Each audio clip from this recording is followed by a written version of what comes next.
Hello, hello, hello. A little Janelle Monáe to get us going on this somewhat gloomy.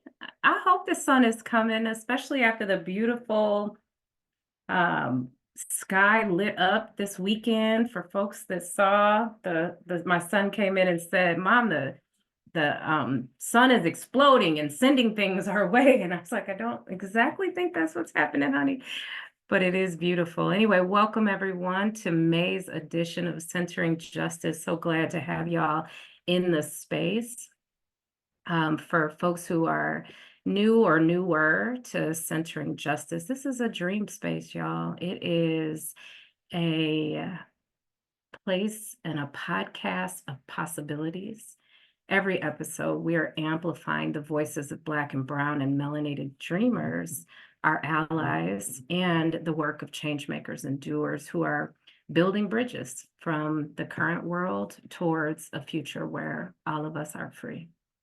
My name is Yodit, and I'm delighted to be in conversation today with my guest, Jessica A.S. Letaw, Dr. LeConté Dill, Rob Goodspeed, and Alex Thomas, all of whom you'll hear about in a moment. But let me tell you what's on my mind.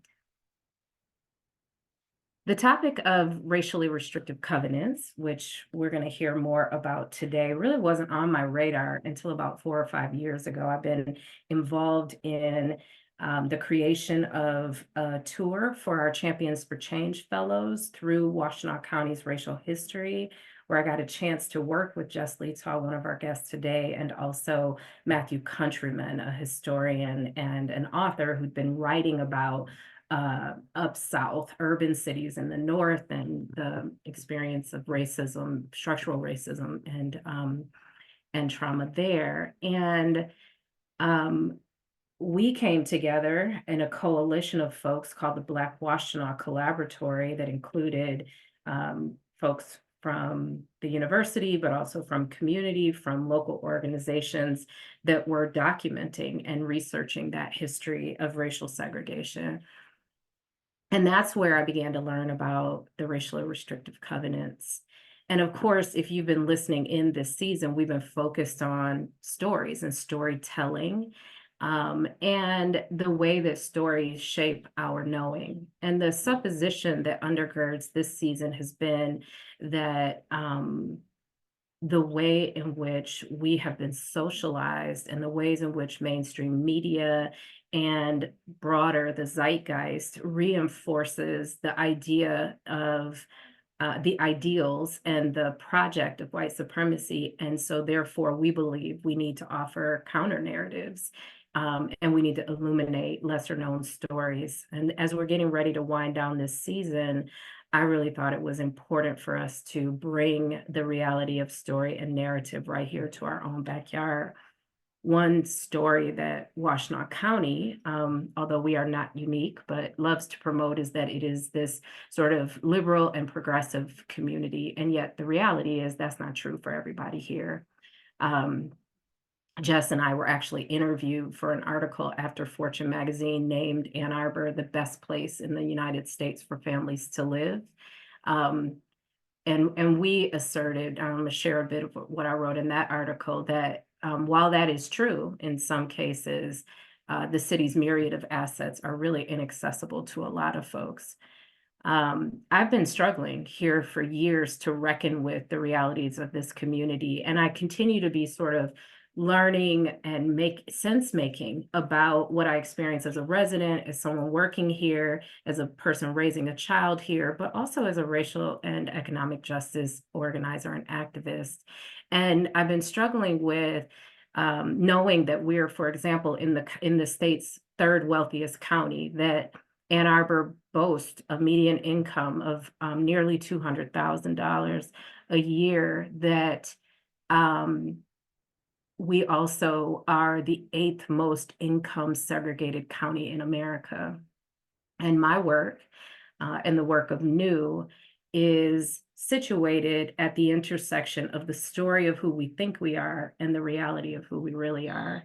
And so seeing racial and economic disparities in schools, in healthcare and education, and even in socioeconomics, it is not only baffling, but at this point, I feel like folks are playing in my face.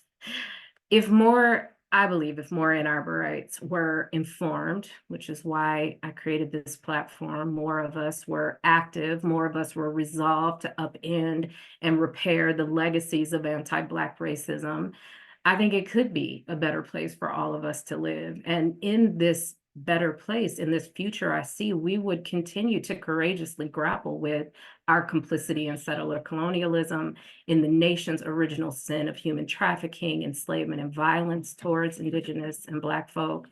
And we would also break new ground in how we tell the stories of communities rebuilding themselves in spite of urban renewal, in spite of housing segregation, in spite of some of the other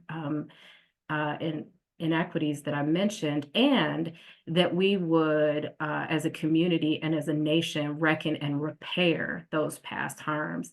And to me, it's more than just a check, because we should be paying reparations, but those reparations need to account for more than just wealth inequity, but also for the dreams and the prayers and the lost opportunity for many in this country. In fact, the descendants of folks who built this country.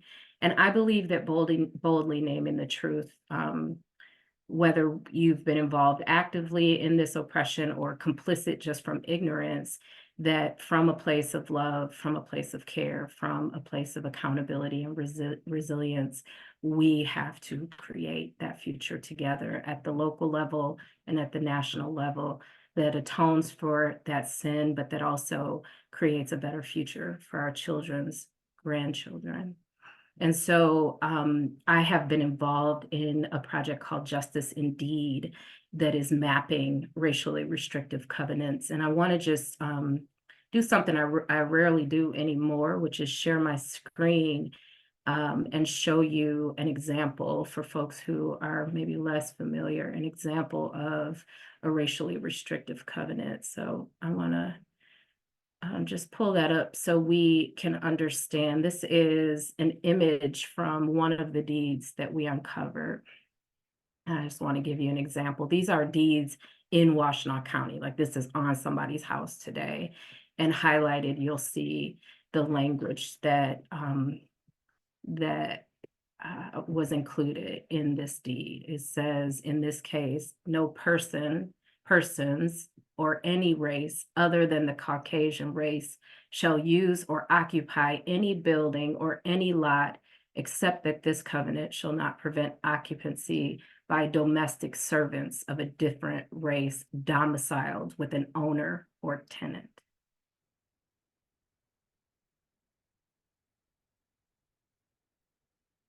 So,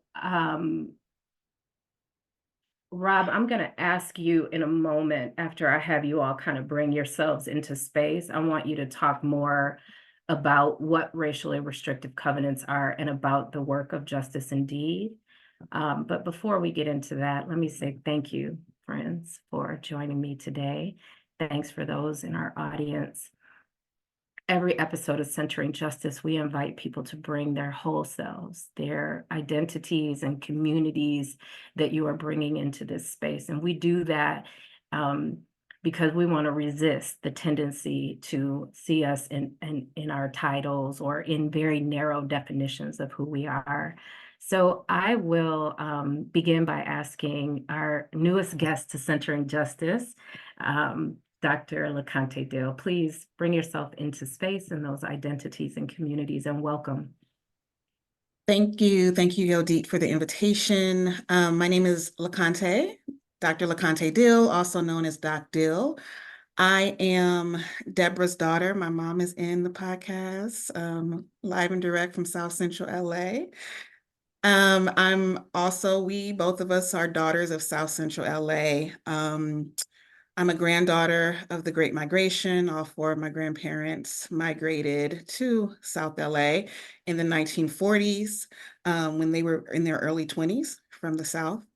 I am a proud Spelmanite. I am a proud member of Delta Sigma Theta Sorority Incorporated, and both communities, collectivities really implanted in me practices of sisterhood, of Black feminism. I'm a mother of a very vibrant toddler. I am a partner of a very committed person. I am a poet. I'm a playwright. I'm remembering myself as a dancer. I'm a professor and always a learner. Thank you. Glad to be here. I got a chance to meet Dr. Dill when I traveled recently to meet, what was it, maybe 20 Black and women of color on a mountain in Northeast Atlanta. And we rested and we wrote together. And I have to say that the reason you're here is because I was eavesdropping on your conversation in our carpool up to the mountain. And I got tingles just listening to your voice and your experiences and your stories, which were woven in your introduction. And I brought up the work of the racially restrictive covenants, and you were able to very quickly connect your scholarship and your work to those to that apparatus of white supremacy. And so I'm delighted to have you bring those perspectives in today. Let me turn to Alex Thomas, a friend of Centering Justice. I would say a personal friend and brother as well, but also a resident of West Willow. And is it fair to say, Alex, a kind of an adjacent organizer or in West Willow to the Justice Indeed work? Your name came up recently in that Absolutely. context. Yeah, fair and proud to say it. But Yeah. thank you so much, Odi, for asking me to for letting me join this great panel and around this discussion. I'm Alex Thomas. I'm a community advocate for Ypsilanti Township, and I know you have a national global audience. So tell people Ypsilanti Township is a community that's about 45 minutes west of Detroit. We border Ann Arbor, we're the home of the University of Michigan. And we're part of a community of IPSI, which is about 4 municipalities that I'll talk about later. But I'm a community advocate. In my area, there's poverty impacts so many different spheres. And I say the biggest is there's a poverty of imagination in addressing them. And for you to provide this dream space, and it just lightens me up. I grew up here in Ypsilanti Township. I moved away from 2008 to 2016, I was teaching English in China. And then I moved back to this area in 2016 to take care of my mom.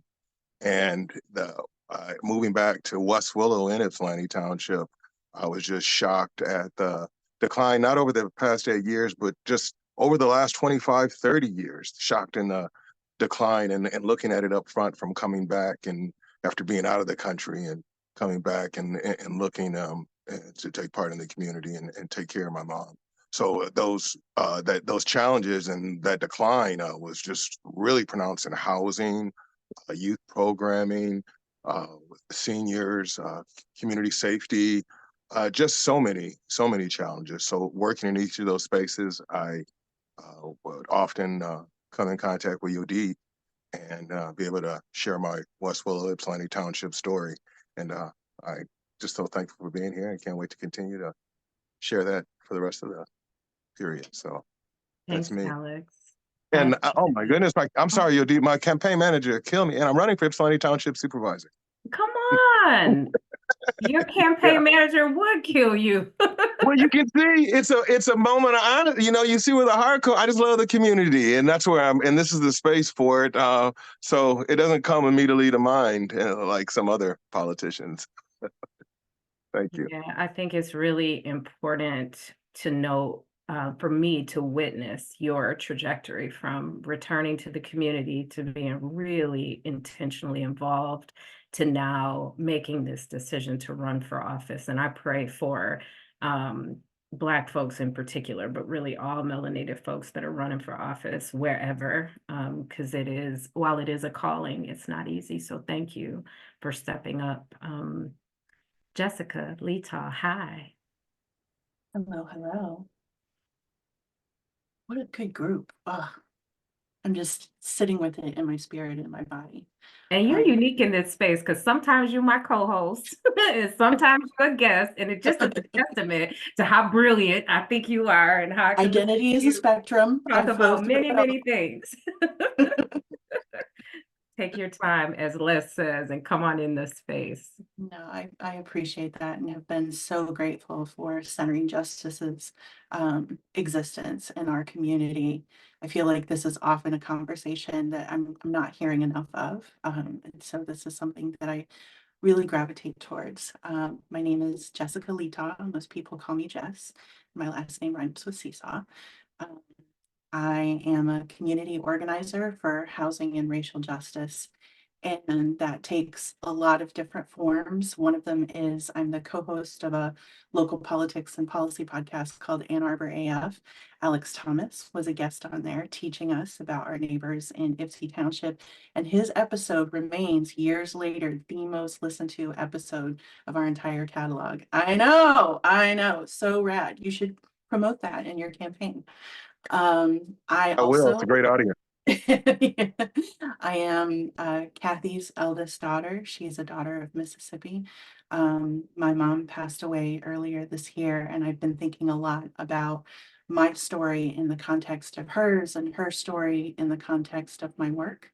Um, I am also thinking a lot about what it means to be somebody from Atlanta, from Georgia, who moved to Michigan in part out of relief to have gotten away from racism and realized that, you know, it's not even same song, different verse. It's same song, slightly different dialect. So that's been a bit surprising up here. But I love Doc Dill's description of herself as a learner. I'll say I'm a learner and I'm a reader, and I've been marinating a lot on what it means to bear witness to loss and grief and change, both my own and that in other people's lives. That's really where I'm at right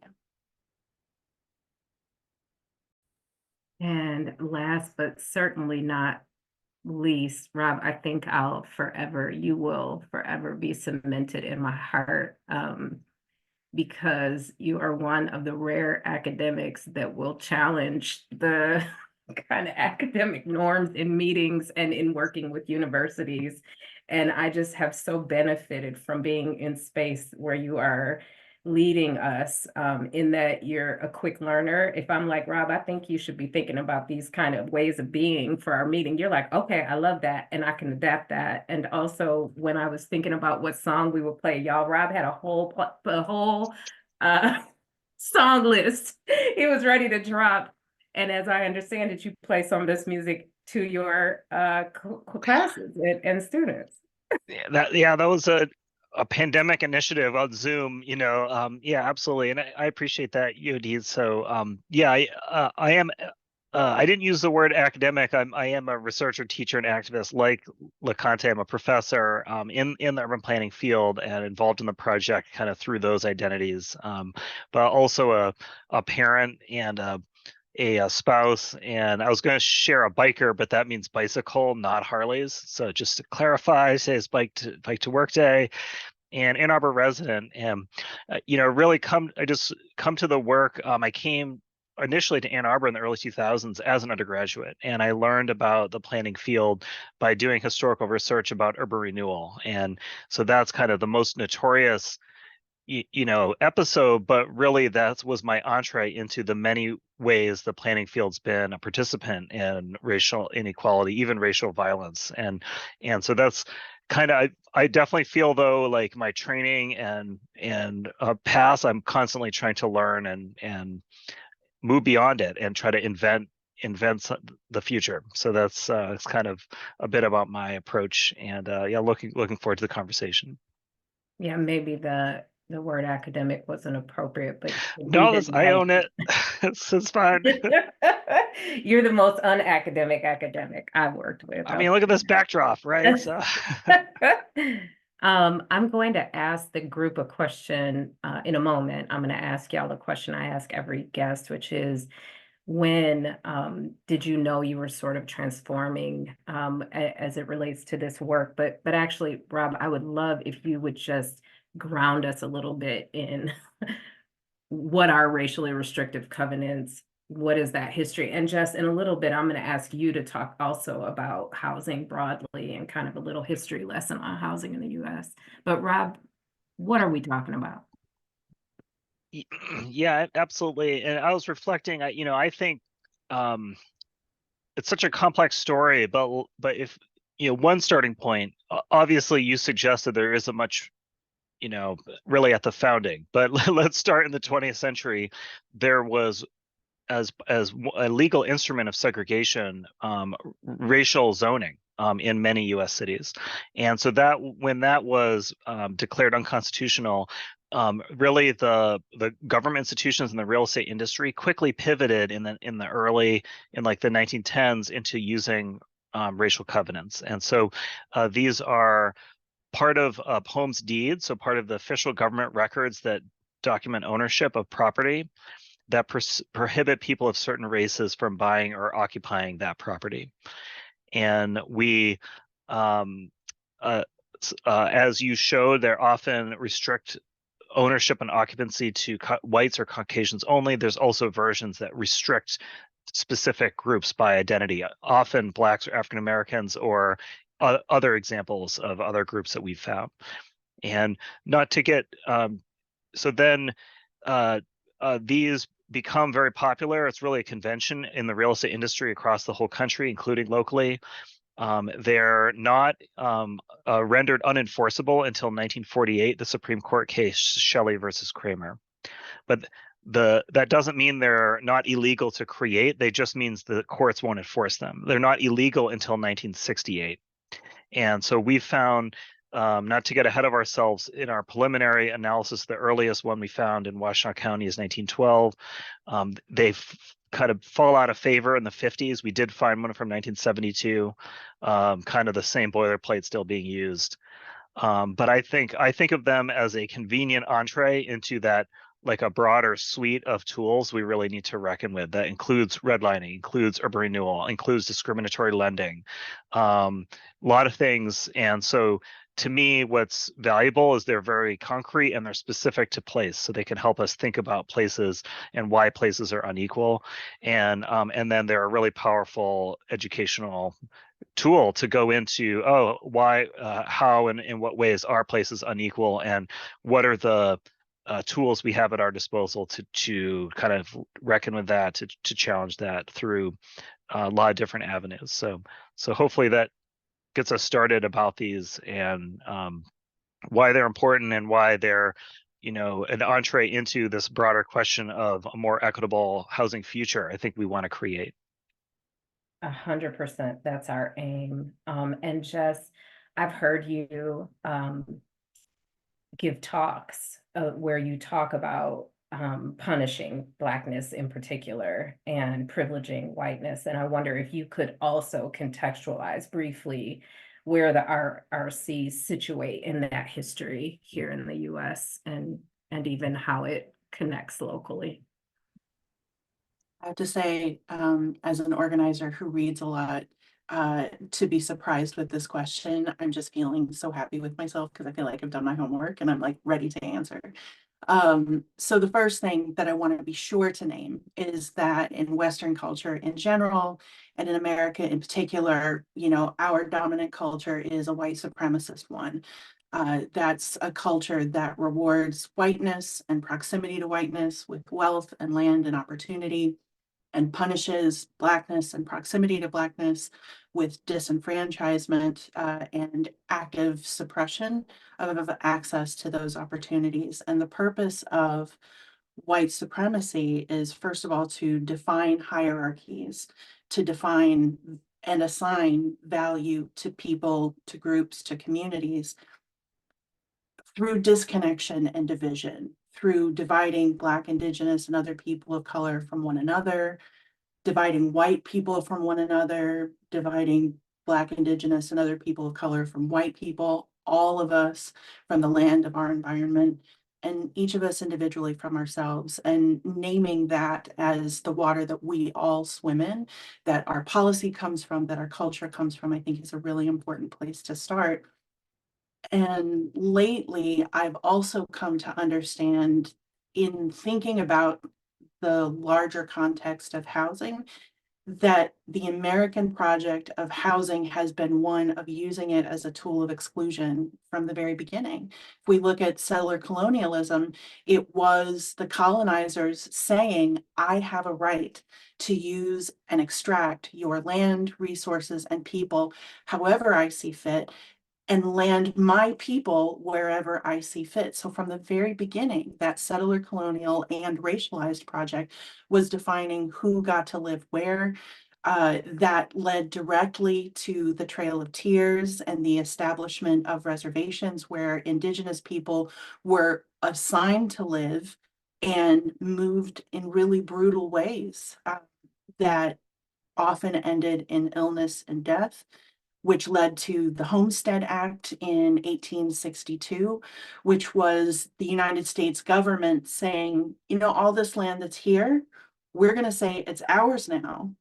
And we're going to say that we have the right to sell it to people, largely, not entirely, but largely white folks who squat and use it for a long time. So squatter, there was this massive transfer of wealth, opportunity, and land that wasn't owned before. It was only stewarded to people and communities that were largely white, which led directly to Reconstruction as a time of economic and physical terrorism, divestment from physical safety for Black folks, divestment of economic and power building that culminated. I think the most dramatic example was the bombing of Black Wall Street in Tulsa, Oklahoma.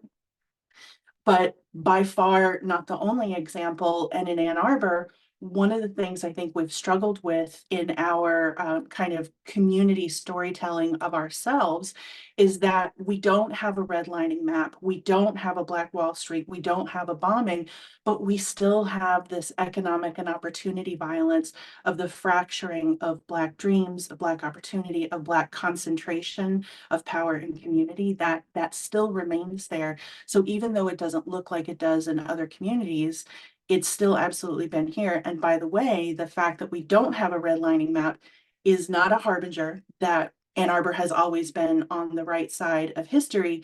It just means that we were too small to merit a redlining map. So that's the 1800s leading in the 1900s. And as Rob mentioned, you know, the racialized zoning was used but rendered illegal relatively early, which meant that instead of explicit policy, although that did play out in other places like mortgages, explicit racialized policy, what we saw was racialization and segregation moving to the private market. So the racially restrictive covenants, selective showings by realtors, selective lendings by financial institutions continued to isolate and segregate communities, wealth, opportunity, all through the 20th century and frankly into the 21st. I mean, up until the end of 2020, as recently as 2022, Nathan Connolly and Shani Mott, an African American couple in, I think, Baltimore, Maryland, were getting ready to show their home and had it staged with family photos and photos of Black Panther, which had just recently come out, and showed it for, ended up getting appraised for, I think, around $450,000. They took all of their things out, restaged it as a white family would, and it ended up appraising for almost double the amount. So although the tools have changed, literally whitewashing, although the tools of segregation have changed, all of the effects have lingered. And not only that, but they continue to evolve. So we're still seeing proxy activities used for racialization and segregation in housing up to today. And EOD naming Ann Arbor as one of the eighth most economically segregated metro area in the United States means that we are still absolutely complicit in and upholding all of these systems. And we have to get beyond naming them and also assigning guilt or solutions to marginalized communities, and get much more explicit about looking at naming uplifting whiteness as the cause and white folks largely as beneficiaries of this system. And folks like me and Rob need to be especially active to and attuned to tearing these systems down, and conversations like this are a part of that. I just want to let that sit for a second. Thank you. That context is so important. And, you know, as you were talking, I started to think about when my mom relocated us to this area. And I've told this story before on Century and Justice. I'll keep it brief, but I moved from America's largest Black city at the time, Detroit, right? It was at the height of the crack epidemic. Black families were leaving. As you know, we talk about white flight a lot, but Black folks were leaving. In my mother's case, it was for a job opportunity in Ann Arbor Public Schools, and it was for and also for me to have access to better schools. That disinvestment that was happening and continues to happen in urban centers and quality education offerings and safety, et cetera.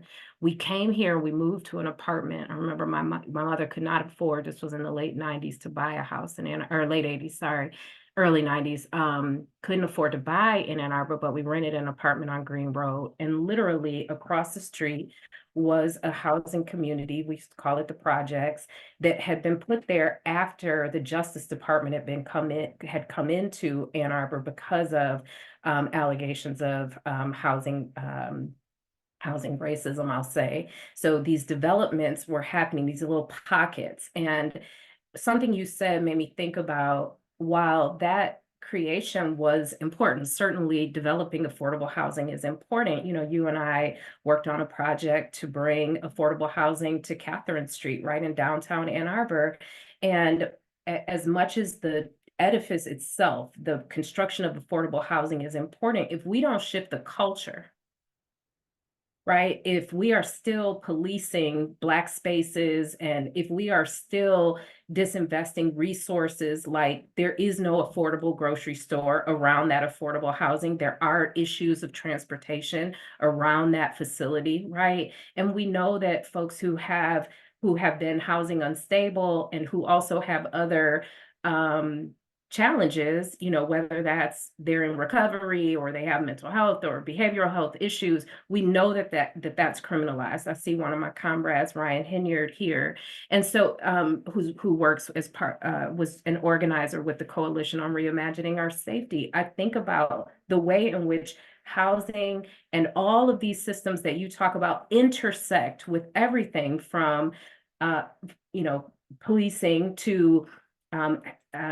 health disparities. You know, when the county produced the Washtenaw County Opportunity Index, we saw that if you drove out of, and I'm coming your way, Dr. Dill, if we drove out of St. Joe's Hospital and made a left to go to Ipsy, and you were Black or Latina or Indigenous, your life expectancy was decades less than if you took a right and headed to Ann Arbor zip codes, right? So this idea of housing intersects, and if the culture is not one, and this is, if the culture is not one that recognizes these histories, Indigenous erasure, thank you so much for naming the relationship of land stewardship to land ownership and occupation, right? If we are unwilling to grapple with those stories, then I think we end up with the equivalent of what I saw when I was growing up, these kind of short-term solutions that don't really get at the root cause issues.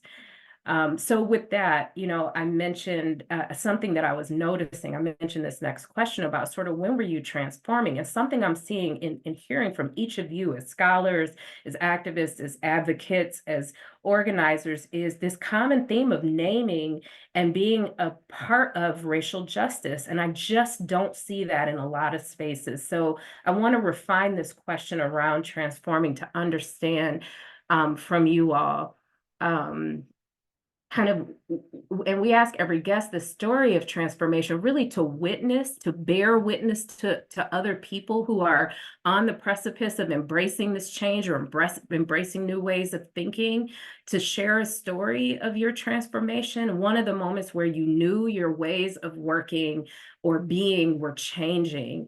how is your sort of increased understanding and or deepened understanding of the intersections of race and class, how is that transforming you, your work, your politic? And anyone can get in there.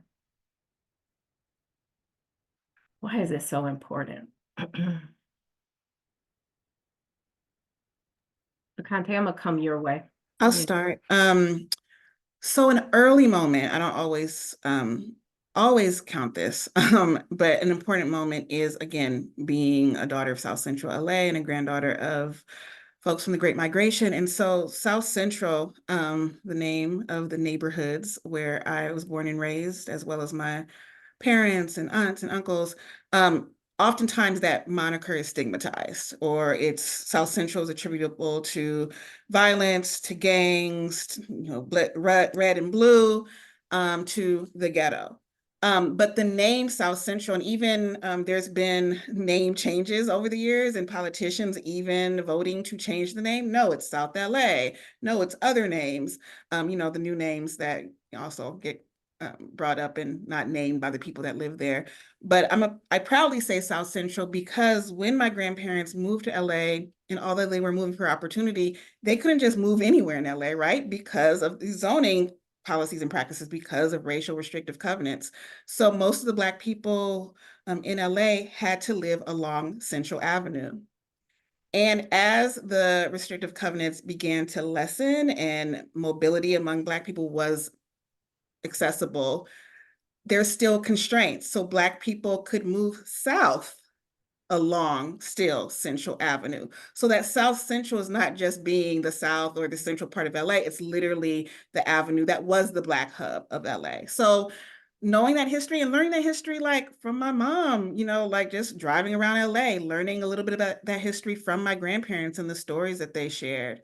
And then I'll just fast forward to the I guess, remembered transformation is when I was about to start my doctoral program. And after living in the Bay Area for several years and then continuing to live there as I studied. And so I was already enmeshed in organizing and in community when I came back to academia. And there were progressive public health practitioners. My graduate degrees are in public health that were uncovering these restrictive covenants from the Bay Area. And although the Bay is progressive, there's also that it is progressive, like in lived experiences, and it's rhetorically progressive. So we see this segregation, this racism, this classism. And so they were unearthing public health advocates and statisticians were unearthing these deeds in the neighborhoods that, we think are the most progressive. And in California, some of those deeds, like you talked about this, deed that mention specific racial groups. So in California, Mexicans are named as being prohibited to living unless they were in a domestic working capacity that literally is in the deed. So I was seeing this in public health circles, but briefly, kind of like again, that like, Jessica, you talked about this, like, okay, we're going to name the problem. But as I started my doctoral work, I had more questions, and I want to move from just not naming, we have named racism for far too long, to really thinking about action and how could I use my scholarship to inform action. And a big part of that transformation was remembering my artist background and my organizing background and working with young people to use poetry to uncover, to understand, to analyze these practices of neighborhood change. But also, I know we're going to also talk about not just the harms, but also these actions towards reparations and repair, these dreams of recovery, these dreams of joy and of freedom. So the Bay Area, shout out, and definitely connecting art with housing and zoning policies. Thanks for that. How about others? A couple things Dr. Dill said. Moments of where you're being transformed. Alex, did you want to get in there? Yeah, can you hear me clearly? We can't hear you well. Nope. Oh man. You may want to go to someone else and I'll try to work out something. Okay, yeah, work on that volume a little bit for us. It got low. Rob. See, I knew you were going to ask this question of all of us, but I uh I feel We I welcome know. your honest answers too. Yeah, I feel I know the direction I want to go, and I'm out in we're at the precipice a little bit, like, it's like, but what encourages me, like, how will we make the connection to zoning reform? How will we impact the master plan? How will we impact gross regional inequity? How will we impact the many, many ways urban policy in Michigan exemplifies structural racism? Like, so I don't know, but my approach, as like you alluded, is work in partnership with those who have a similar goal, work in an engaged way, and find concrete opportunities to like make progress. And so I when I first read this question, I just thought of the uniqueness of our launch events, convening diverse people who didn't, people from students at the university, community residents, is really different facets of our community, but who had a shared curiosity and a shared commitment to wanting to meet and do this work, and like it deepened my knowledge, like hearing firsthand accounts of Black Ann Arborites and their experiences and the stories that came down through their families. Really, I mean, I knew the map, but that just adds a different dimension to it.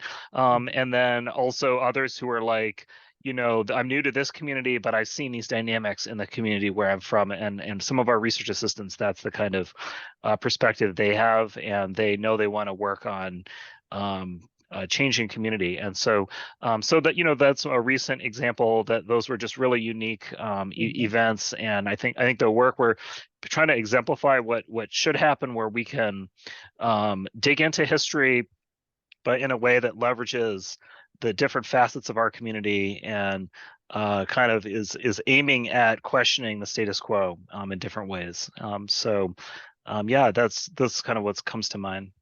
Well, I don't know, I don't know your background well enough. You and I have only been connected over the last few years, but I can tell you I have worked with the University of Michigan for probably 20 years. And what I see transforming on your watch is the relationship between the academy and the community. I have long since said that the idea of like theory to practice misses this continuum of the way in which practice is informing the academy. And I think you have exemplified that in the way that you are intentional. And I'm going to come back to you to ask you to specifically talk about Justice Indeed, because we haven't really described what that project is, and I want you to.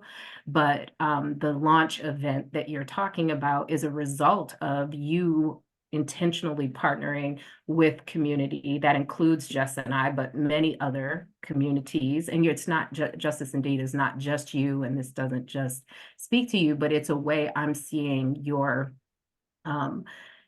institution, and you by dint, a representative of that institution, transforming your relationship with community. I've gone from, it being extractive, professors calling me up and, asking me to come speak to their classes for free, and not investing in our work or showing up in our spaces, right? That sort of ivory tower piece. I've also, been involved in procurement with the university, where we're not treated as consultants the way that, others are. So I'm witnessing that transformation in my relationship with you, as a proxy. You're one person in a huge institution, but I would love to see that scale. So let's talk about, I mentioned Black Washtenaw Collaboratory. I'd thrown out the name Justice Indeed. Can you tell us a little bit of the story of Justice Indeed locally? And then Alex, hopefully you and Jess will get a chance to quickly contribute to that question of transformation. And I want to move on to some other things I'm curious to talk to y'all about. Yeah, and maybe you, Jess and Yodita are through their consultancy Future Root are key community partners, but there are others. But really at the university, it's also Justin Schell, who's a librarian, and Mike Steinberg, who's a Justin law is faculty. here too. Yeah, Shout out to Justin. And so, not to get too personal, I'll just my involvement in the project dates to the summer of 2020, when Mike Steinberg, who had finished a long career at the ACLU and had moved to the law school to run a civil rights litigation clinic, called me and said he had gotten access to some files through a local title insurance company and wanted help mapping racial covenants, but had the foresight. I think our model has evolved, but even from the earliest days, we had and involved community members, youth, faith leaders, other community leaders as partners in shaping the project. And so and then as it grew, when we decided to apply for the grant to conceptualize and fund this phase of the work, we did it in partnership with you and in consultation with the community. And so that's and then there's a cast of characters here. I can share. It's included law students, other graduate students, undergraduates, other community members, and so forth. So, and maybe I think you invited me. So the initial mapping work where we found 3,493 or 11% of the residential parcels in the county had these was only limited to what the title industry had on their files. And we wanted to do what was pioneered in Minneapolis and obtain the complete property records of the county. We spent 2 years lobbying and negotiating with them to ultimately receive a hard drive with 300,000 image files. It's the full property records for a big chunk of the 20th century. And then Justin has led using software, scanning through them. We found about Justin said it's actually 600,000. We found thousands of documents that through automated procedures may have these racial covenants, and now we're working with hundreds of volunteers throughout the community to sift through all of these and document what they contain so that we can map them and really complete our understanding of this dimension of our community's history. Dee, you wanted me to, there's a specific appeal here, you 28 of you. We do want you to participate, and I've only had time to do some of them, but it's really, I think, a really profound experience to use this tool called Zooniverse and go through documents and contribute to the project. And Justin will correct any inaccuracies in my description, but that's what so the launch event this is a phase we're doing this work in partnership with community, and will culminate hopefully in within a calendar year. But the project's not going to end there. There's going to be another phase and another phase. And so, we really want you to join in with us for those phases as well.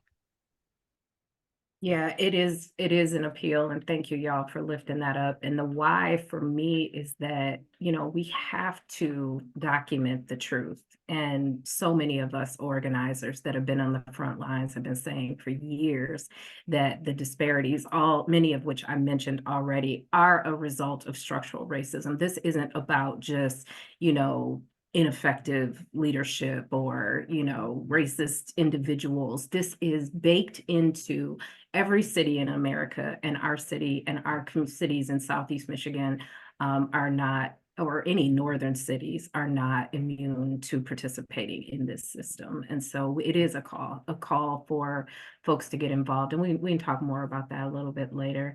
Jess or Alex, do you want to get in on this transformation question? I'm just kind of curious, Alex. Well, Dita, we met Alex through the West Willow work. So Alex, I wonder if, and I think really the history of that neighborhood and how these fit in, is something I've learned from, maybe I invite you to share a little bit about that, because I think it's an example of how the mapping work we realize is really shedding light on the unique history of different neighborhoods in our county. Yeah. Sure, I'd love to, and hope my sound's better now.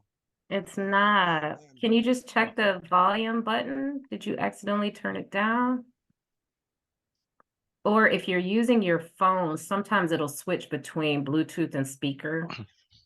So there's a little icon on the Zoom app. I'm just gonna wait because your voice and what you're gonna say is so important. Yeah. Yeah. Thank you. And there you go. Perfect. Great. I just shut down about 20 apps that were operating, so maybe that helps. That's great. It does. Yeah. All right. And when Dr. Dill mentioned names, and I'm going to go to the history, though, I just, and it's part of answering that question about transforming when this started to touch me. 2 years before I moved back, when I knew I was going to move back, I started looking online and just trying to get caught up on what's going on in West Willow, Ypsi Township. And the first time I Googled West Willow, it came up the Urban Dictionary. West Willow was a hardcore ghetto on the south side of Ypsi, is what it said. It's not a ghetto. It's not even in the city of Ypsi. It's in Ypsilanti Township. But going back to that history, Ypsi Township and West Willow, it's many of the audience will be familiar with Rosie the Riveter, and she's a symbol of the Willow Run bomber plant, which Henry Ford saw. There was a big open space outside of the city of Ypsilanti in Ypsilanti Township, and he wanted to build the largest factory in the world. He was a virulent racist and anti-Semite, and the anti-Semitic part, a lot of people don't know, he got the highest civilian award that the Nazi Party gives out in 1938. It's called the Eagle Cross, and there's pictures of. But he just virulent anti-Semite, but also hardcore racist. When he opened the largest factory in the world to create bombers during World War II, he wanted the cheapest laborers, and he only wanted white. So he recruited whites in Kentucky, leaflets and hardcore recruiting. So originally, only whites from Kentucky were working on that factory.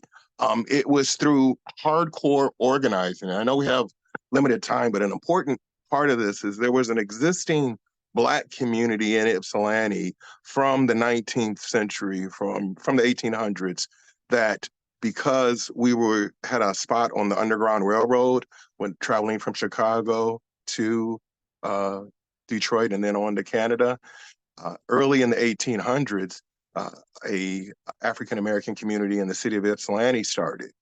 And because that community was already there and present, speeding up to World War II, when Henry Ford only wants white workers, you had a vibrant community already in Ypsi to undergo advocacy and partner with groups in Detroit. And there's a well-documented history of advocacy and organizing and protests, which integrated the bomber plant. So first you had whites from Kentucky, and then with a really activist UAW, the American Communist Party, socialists, hardcore workers' parties, and it's a great documented history. You had the plant integrated, and then you have Blacks from all over the South. So that's how Ypsilanti Township was populated. My neighborhood was built for the white administrative workers of that plant. And that was one of the things that I had learned when I started doing research. But when I came in contact with Justice Indeed to find that exact story and see it documented, I was just so appreciative of. My neighborhood was built in 5 stages, and the very first stage was it's very similar to the language that Yodit pulled up, but there's in the covenants in West Willow, it states that if the servants are going to be kept, then that's okay. It usually has that verb, kept.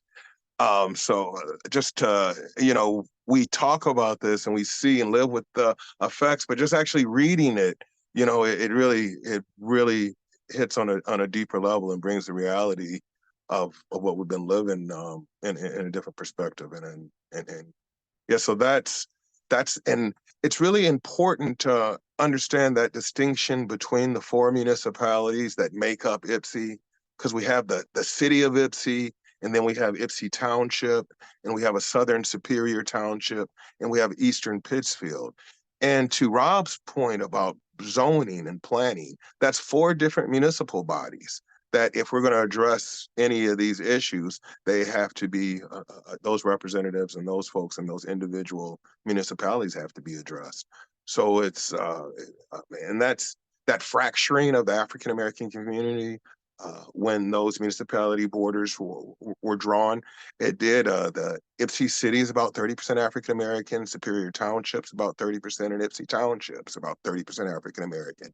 And that African-American community is all within about a 5-mile radius with each other. But the way that the lines are drawn, they did an excellent job of fracturing and disempowering and disenfranchising those communities, which with those that what was set up and the way policy was implemented in the 1940s and 50s with the reality that we have now, given the realities of capitalism, it's targeted towards African Americans, and we're still feeling the brunt. It's also a large swath of working class whites and other ethnicities in these geographic areas that are suffering. But it's the African American community that's leading at suffering the hardest impacts. Christine, we'll come back to talking about repealing the deeds. Alex, can you talk, I mean, you talked a little bit about how the Willow Run community comes to be. This a data point that sticks in my mind. I mentioned the Washtenaw Opportunity Index. And I'm thinking about your Google search of West Willow and how it was defined. And in the Opportunity Index, we could see this shift over the last, at this point, it's probably been more like 15 years, from high levels of home ownership, particularly among Black residents of Willow Run in that neighborhood, and then this shift towards now it being, I don't know if the word majority is right, but higher. It is. rates, It's definitely majority. Rental properties. And my understanding of that is both, and I want to lift up Willow Run, but I think you could see this in Flint. You can see it in Port Huron. You can see it in Benton Harbor. You can see it in many what are known as second cities, where corporations often found affordable real estate, as was the case with Ford and West Willow. You called it open land, where he built the bomber facility. But can you talk a little bit about the connection between industry, zoning, housing development, and well, let's start there. I lost the last piece. Sure. And that it starts with the transit. I want to talk about transit because I think it's important for us to understand those intersecting systems. Okay. It all starts with the founding of IPSI, and I'll speed it up to World War II and then get the answers to your questions. But Ypsilanti was created because when the federal government was going to build a railroad track from Chicago to Detroit, the spot where it had crossed the Huron River was an immediate place of speculation. And there were speculators that purchased land plots. And that's where, for a local audience, in Depot Town at Forest Street in the Huron River, that's why Ypsilanti exists. At that time, in Ypsilanti Township, where that didn't exist, it was an indigenous village in modern day, today, Galt Village. That was where the indigenous village was at that time. So at the very founding, it's speculation, it's confiscating land from indigenous. That's the beginning. Speeding it up to later when we get to World War II, and Henry Ford, he purchased the land from a local white male landowner, and actually Ford Lake did not exist. He created in a natural disaster, blew up and flooded the plain, and had the federal government and taxpayers are the ones that cleaned it up and formed Ford Lake. And what it did, he was able to create a dam that was going to power his plant, which was the bomber plant. So it created so that's like carving out the land for industry's purposes. And we're still living with the effects today. But the first tract of land in West Willow that created for those workers, the white workers there, those have those racial covenants. So what that did was it forced those African American workers that came up, it forced them into the city of Ypsilanti. And looking back at the records, you can see the population of the south side of Ypsilanti, because that's where Blacks could only live. You see the population of the south side of Ypsilanti skyrocket during World War II, but no new housing developed. you know. So Mhm. that's where the effect was felt. And we're the descendants of all those people that we can see it today here in Ypsi, that are all, those descendants are all in modern day Willow Run, Superior Township, West Willow, and Ypsi City. And that, that's the culture and that's the community. And when you start looking at it through those through the policy lens, you can see how artificial it is, or how it was created for different reasons. And this wasn't out of the people that were living in those communities, because you feel like you're in Ypsi, but you can cross 4 or 5 different municipalities. So Right. it created an artificial. I mean, we like to people. Passionate capitalists love to talk about the free market, the free market, the free market. It's not free. People weren't free to do it. Was specific to a certain gender and race at the time, and we can see the reality today and how that plays out. We have the segregated areas today from that history. I mean, and yeah, thank you for that. I mean, the same is true. I interviewed a gentleman, David Tarver, who also is at U of M, but has a long history in entrepreneurship nationally. And his roots are in Flint.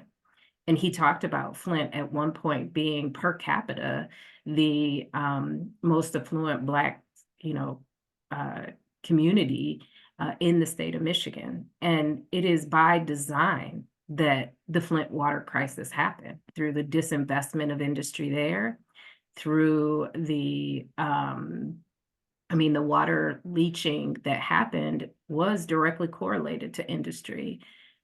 Similarly, I want to say about the South, you've been talking about Willow Run, but just you mentioned earlier Black Wall Street. The South side of Ypsi was the equivalent of the Black Wall Street, related to what Alex said about the uptick of Black residents there. They couldn't cross Michigan Ave, the same Michigan Ave that runs through Chicago. And so they built community businesses, all of their needs in the South side. But to your point, Alex, about how West Willow is talked about now, the South side is talked about as this unsafe place and this over-policed place and this place where there's minimal access and children, are under-resourced. So those cities traverse, the same is true of Black Bottom in Detroit. They built 375 through the Black Bottom of Detroit. So I want us to see how the local is a mere microcosm of what, Jess was talking about, of what Dr. Dill was talking about.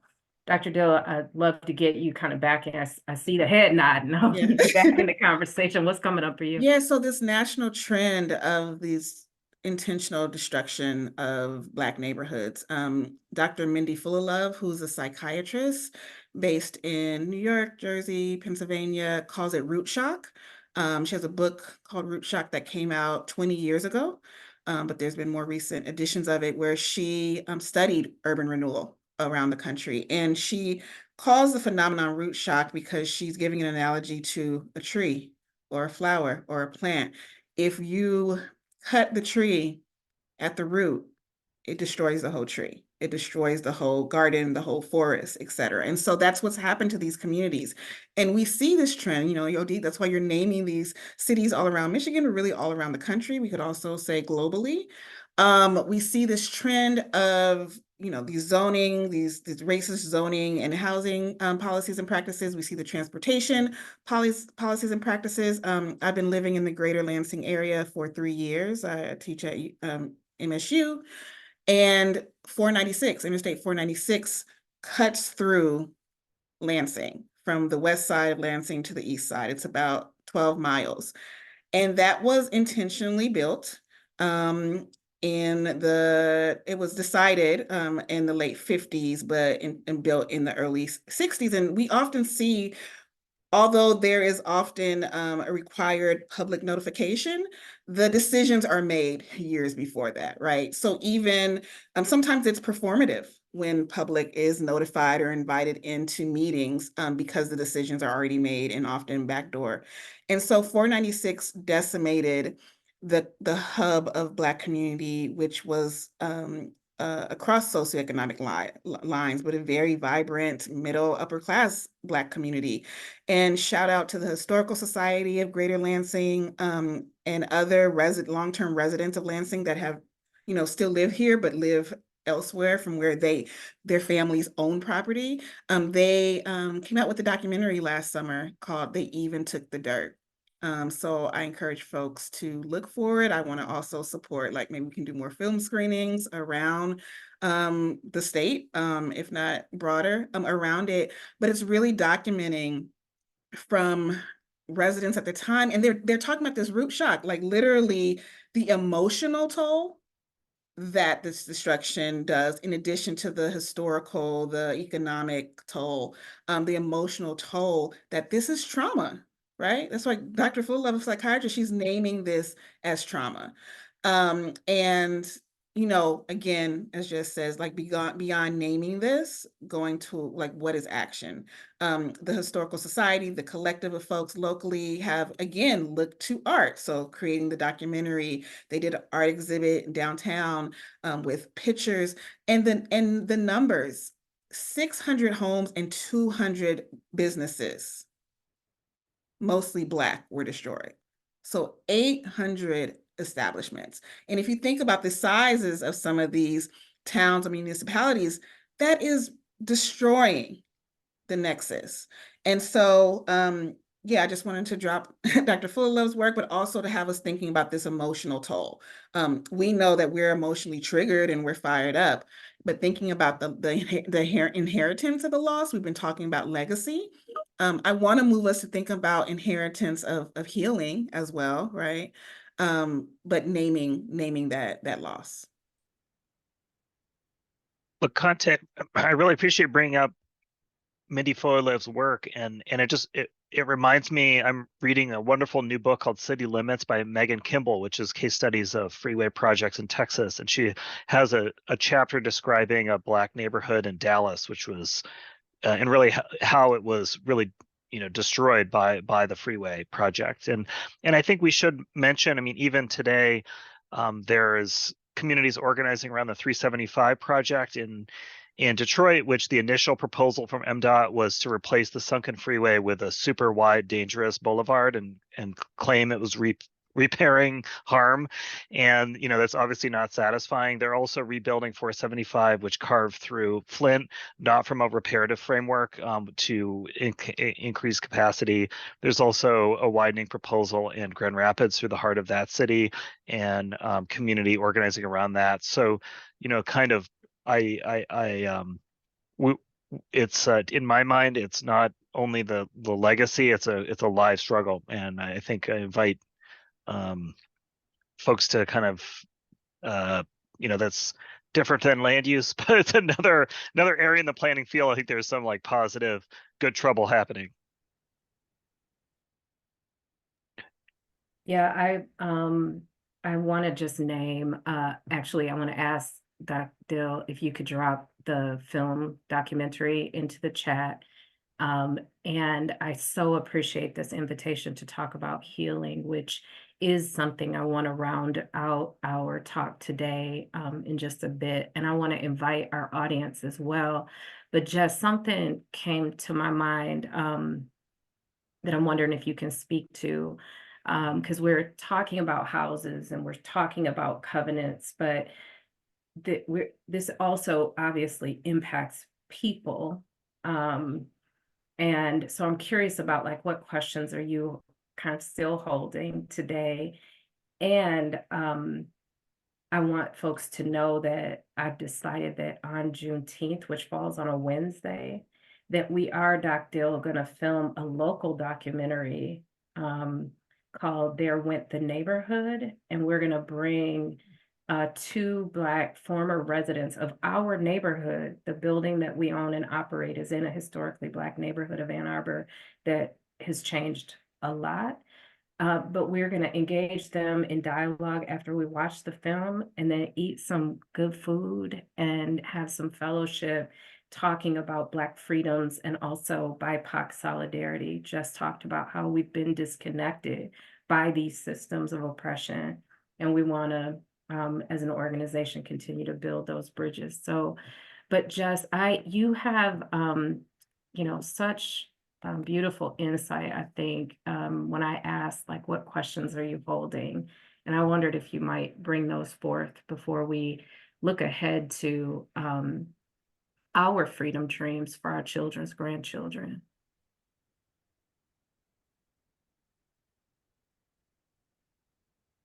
Just giving a little space to everything that's come.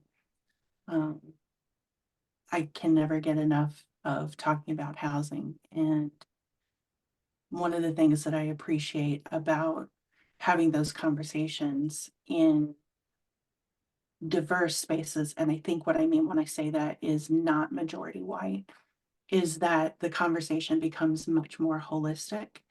In the majority white housing activism spaces that I'm in, there's this huge emphasis on outcome, and we need to do whatever we can do to get to housing abundance, housing affordability, whatever the desired outcome is. And there's a lot of advocacy that happens in the name of justice and inclusivity and diversity and belonging. And there is an absence of conversation around process, or really of reckoning with history. And that, I've had many moments of transformation in my housing journey, every single one of them humbling in really important ways. But this lack of interest in majority white housing activism spaces in process is definitely a conversation that I'm holding. And I mean process in the activism and organizing spaces. I 100% mean it in the government space as well. The process of development is exclusionary. And we've talked about real estate. Alex, rightly indicted the free market as not being free at all. It's deeply conditioned by the status quo. And when you benefit the status quo in most areas, that means benefiting white, older, relatively affluent homeowners. And that's what the process of development privileges and benefits and who they listen to. And that again is by design. So I'm holding many questions about process and how a more just and diverse and inclusive and belonging process is becoming a lot more interesting to me than outcomes, which I deeply care about, and imagining these communities is something I deeply care about. But I feel like in a lot of the spaces that I'm in and a lot of the folks that I'm being told to listen to, I'm being told that process doesn't matter. So that's one. Another one is relating to, and that's process is a question for the country. Locally, a question that I'm holding is that I want to make sure that we keep talking about the fact that the Black community isn't monolithic.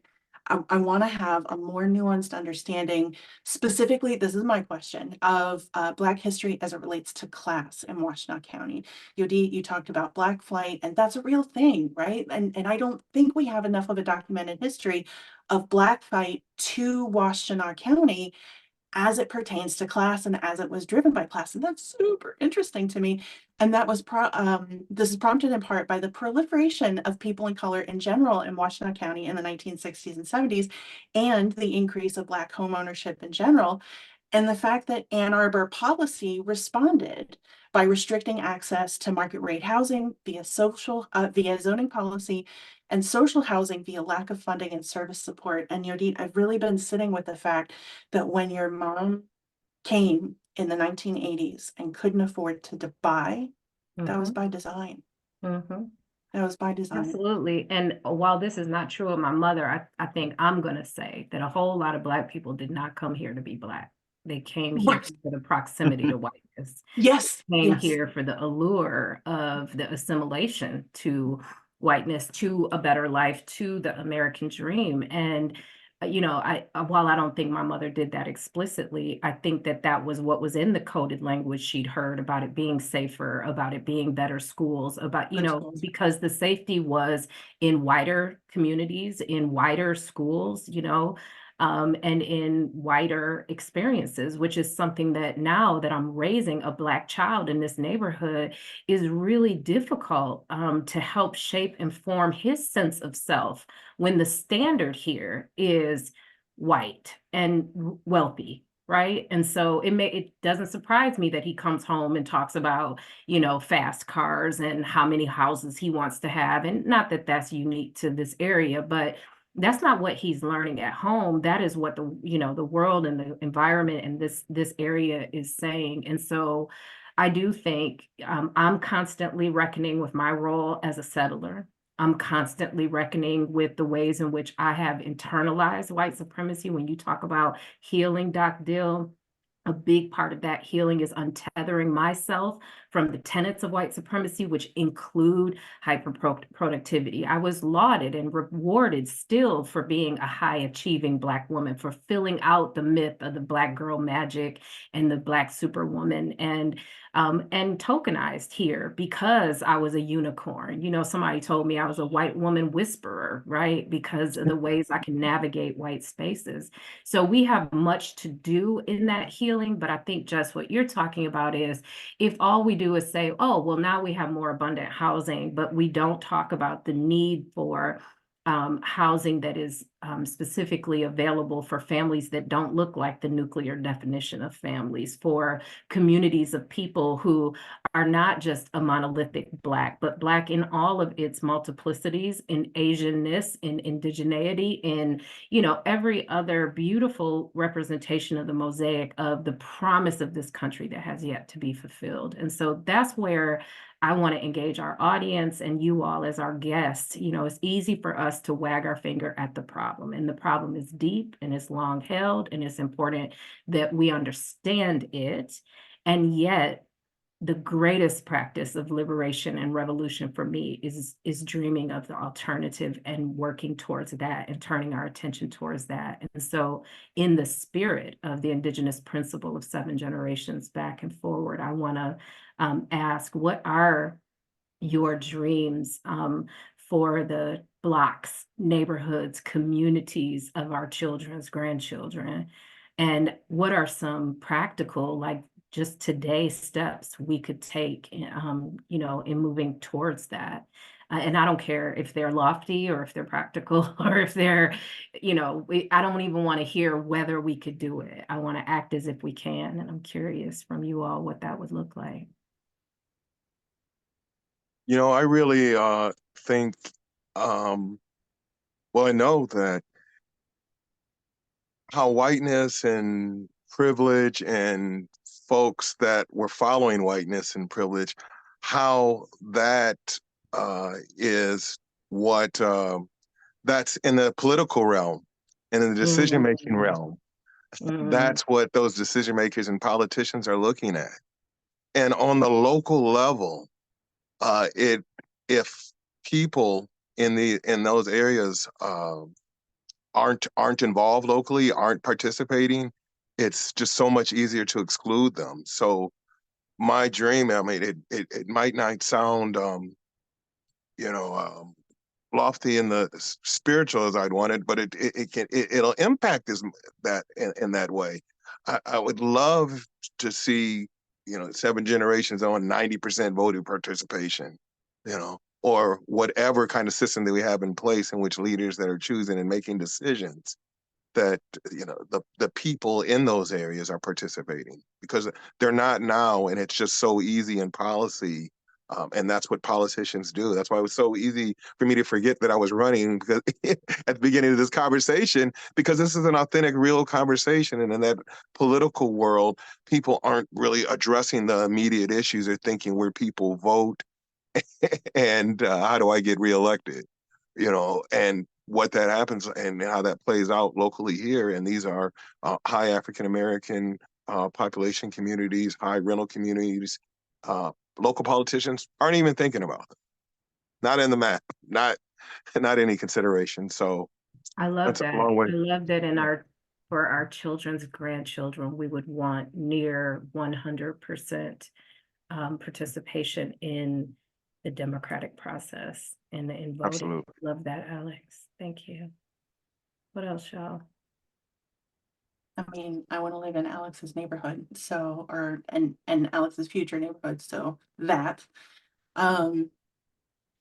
I'm like Alex, I long for this to sound better than it does. Anytime you talk about zoning or land use in most conversations, people's eyes glaze over because they don't know what it is. It sounds distant, it sounds irrelevant.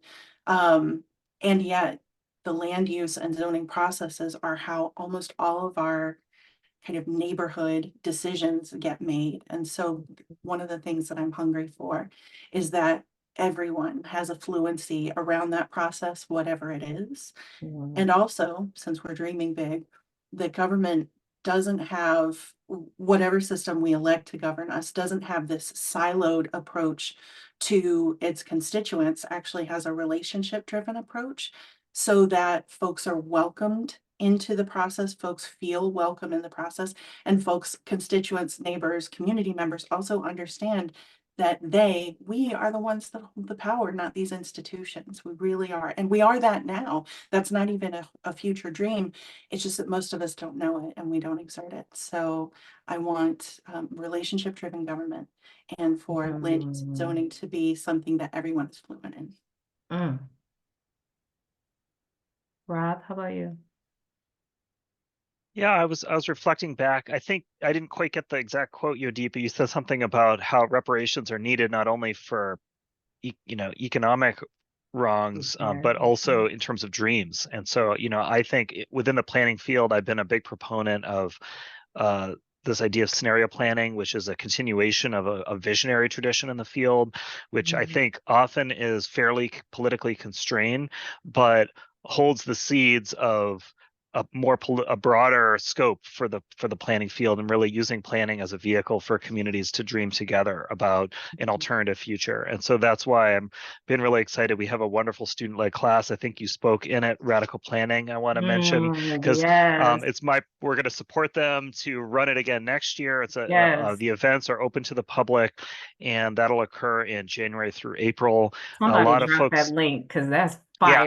Yeah, I'll do that. It's a wonderful thing. I also have an amazing colleague, Lauren Hood, who's teaching a course about reparative planning, and a course about a lot of her work involves Afrofuturism or Afro-urbanism, and thinking about alternative futures through culture and as a vehicle to, I feel with this history stuff, I know it too well. I'm very I'm in a prison, it's like sort of everything's already determined. So I feel inspired when, there are spaces where we can dream and think imaginatively. And of course, I think what makes it planning is it doesn't remain in the cultural realm. There is a role for that, but that we come back into, okay, maybe we should make changes to our zoning, to our policies, to the ways that we think and relate. So that's kind of where I'm going to, and maybe to conclude, I was reflecting this, there's a famous line from the Housing Act of 1949, a decent home and suitable living environment for every American family. That was the kind of policy goal. But I was thinking, that I think at the time is very heteronormative, we kind of knew who they were thinking of, but there's a way in which the same sentiment can be quite radical because families come in so many shapes and sizes.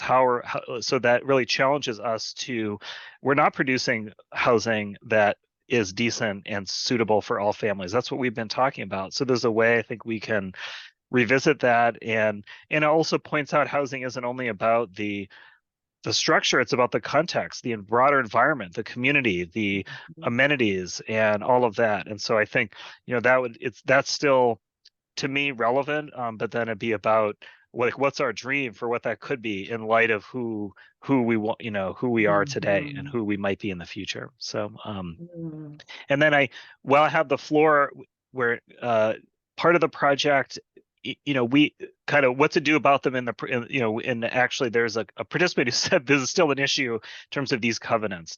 And so Mike has said something that stuck with me, that it's similar to having a whites only sign up. It does harm today. And we've been heard repeatedly from real estate agents and others in the real estate industry, like, thank you for doing this because it comes up. And so, we've deliberated extensively about it. And our philosophy is it's not about erasing history, but part of this does need to be proactively addressing at the in the records in a very granular way. And so we've done that through organizing in a couple neighborhoods where the way that their covenants were created were for the whole neighborhood. And Alex, we did that in West Willow as well as in West Ann Arbor, a couple neighborhoods in Ann Arbor. There's only a small number of neighborhoods that really that's the right strategy.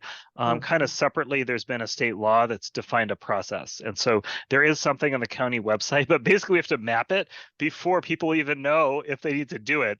But we also, like, I think, are thinking a lot about how can that act not just be a one and done, like, phew, like took care of that, but to be an entree into, all right, like, sure, like I am going to do this because I don't want, I have a responsibility to not perpetuate harm vis-a-vis like when I sell my property, but what is the broader community responsibility that my knowledge of this carries, and what can I do in my community, either at the neighborhood level or city level, to repair it and address it and pursue this radical Wakanda future, or whatever, an alternative future that's not just most of the city single family homes and a lot of folks being left out and being served very poorly by our housing. So these are some.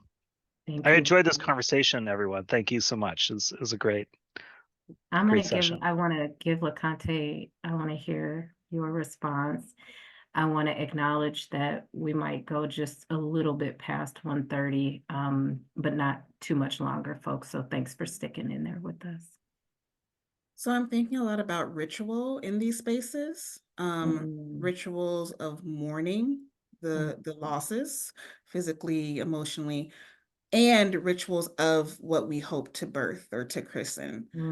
I'm thinking about some dancers that I know, particularly. I lived in New York for 8 years, and not just to bring up these other city examples, but I have been seeing these trends again around the country, including here in Michigan. But during my time in New York, folks like the collectives like Urban Bush Women or Betty's Daughters Collective. Ebony Golden is with Betty's Daughters, founder, a director of Betty's Daughters Collective. In particular, she did a public performance ritual along 125th Street in Harlem. And again, these, historically Black spaces that are the cultural hub.